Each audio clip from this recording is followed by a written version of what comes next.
It usually starts with something small. Someone shows you something new, a show everyone is watching, a style everyone suddenly wears, a phrase that seems to appear everywhere at once, an app that everyone says you should try. It arrives like weather, quiet at first, then suddenly it's everywhere. Someone asks you if you've seen it, if you've tried it, if you've heard about it yet. You say no. It's not a big moment, just a small pause, a second longer than people expect. The kind of pause that feels bigger than it is. Oh, you should. Everyone's into it. You nod. Maybe you say you'll check it out later. Maybe you smile and change the subject. It's not a lie exactly. It just never happens. Days pass. The thing grows louder around you. People talk about it at work. Friends reference it in conversation. It shows up on screens, in stores, in jokes you almost understand. You notice something strange. People talk about the trend as if it arrived already approved. No one really explains why it's good. It just is. The excitement seems to come from the fact that everyone else is already there. You listen, you watch, but something inside you doesn't move. It's not rebellion. You're not trying to stand apart. You're not making a statement. You simply don't feel the pull that others seem to feel. Sometimes you try to follow it anyway. You open the app, you watch the clip, you look at the thing everyone says you should look at. For a moment, you try to see what they see, but the feeling doesn't arrive. Nothing feels wrong. It just feels distant. Soon, the conversations move on. A new thing replaces the last one. Another wave appears, another round of excitement, another moment where people ask the same quiet question. Have you seen this yet? Again, you say no. And again, there is that small pause. Not judgment exactly, not confusion either. Just a tiny shift in the air, like you stepped half a pace outside something invisible. The strange part is that you're not really outside. You're still there. Same room, same people, same conversation. You're just not moving in the same direction. From the outside, it looks simple. Someone asks about the new thing, the show, the style, the phrase everyone suddenly repeats. You say you haven't seen it. The moment passes, but Carl Jung would say the real moment isn't outside. It happens quietly inside. When a trend appears, most people feel a small inner pull, a curiosity, a feeling that something is happening and they should step closer to it. Jung often noticed how quickly the mind responds to signals from the group. The crowd moves and the individual feels it. But sometimes that pull never arrives. Jung might look at the person who doesn't follow the trend and ask a simple question. What does the inner world do when the outer world starts moving quickly? For some people, nothing moves at all. They see the excitement, they hear the conversations. They understand that something is popular now. But inside, there is only distance, not resistance, not judgment, just distance. Jung believed that every person carries a center inside them, something quieter than the noise around them. When that center is strong, it doesn't react to every signal from the outside world. The trend appears, the room fills with interest, but the inner center stays where it is. Jung would not call this strength or weakness. He would simply notice the difference. Some people take their direction from the atmosphere around them. Others take it from something slower inside. And when those two rhythms meet, a strange feeling can appear. You might watch everyone lean forward at the same time while something in you stays back. You may even try to step forward anyway. You open the app. You watch the clip. You look at the thing everyone says is important. But the inner reaction still doesn't arrive. Jung often warned that people misunderstand these moments. The outside world quickly adds labels: disinterest, stubbornness, detachment. But Jung would be more curious than that. He would wonder whether the person is actually protecting something. The inner world has its own pace, its own signals, its own sense of what matters and what doesn't.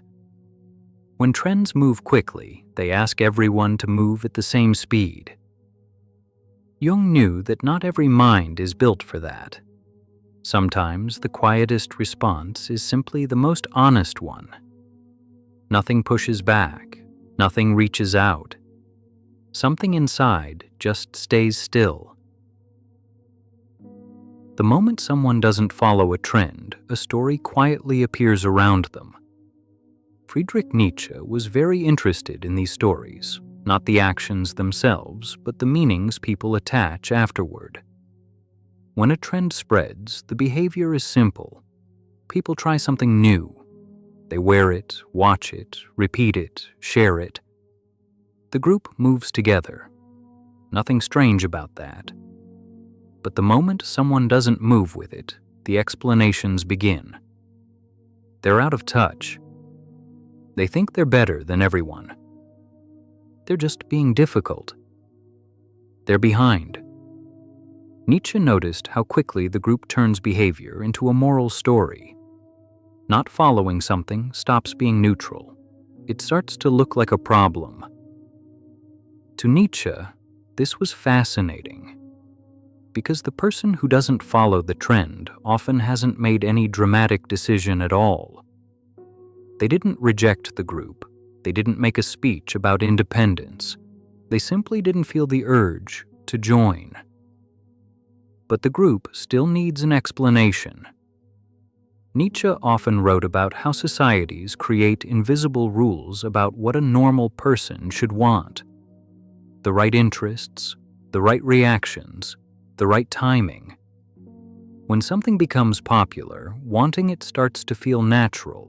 Not wanting it starts to look strange. And once that happens, people begin to defend the trend without even noticing. They repeat it more confidently. They recommend it more strongly. They speak about it as if it obviously deserves attention. Nietzsche would smile at this moment, because the trend itself may not be the real force anymore. The real force is the agreement around it. The quiet sense that everyone should be part of the same movement. The person who doesn't follow the trend interrupts that agreement. Not loudly, not intentionally, just by standing still. And Nietzsche understood something uncomfortable about that. When someone refuses the same signals as everyone else, it can feel like a challenge, even if no challenge was meant. The group suddenly becomes aware of itself. Why do we all want this? Why are we all talking about it? Why does this feel so obvious? Nietzsche knew that most groups prefer not to ask those questions. It is much easier to say the quiet outsider is the strange one. The person who doesn't follow the trend may look passive, but sometimes, without trying, they reveal how much meaning the group has quietly built around a very small thing. When a trend moves through a group, it rarely feels like pressure, it feels like connection. Erich Fromm believed that this feeling sits at the center of many ordinary choices people make.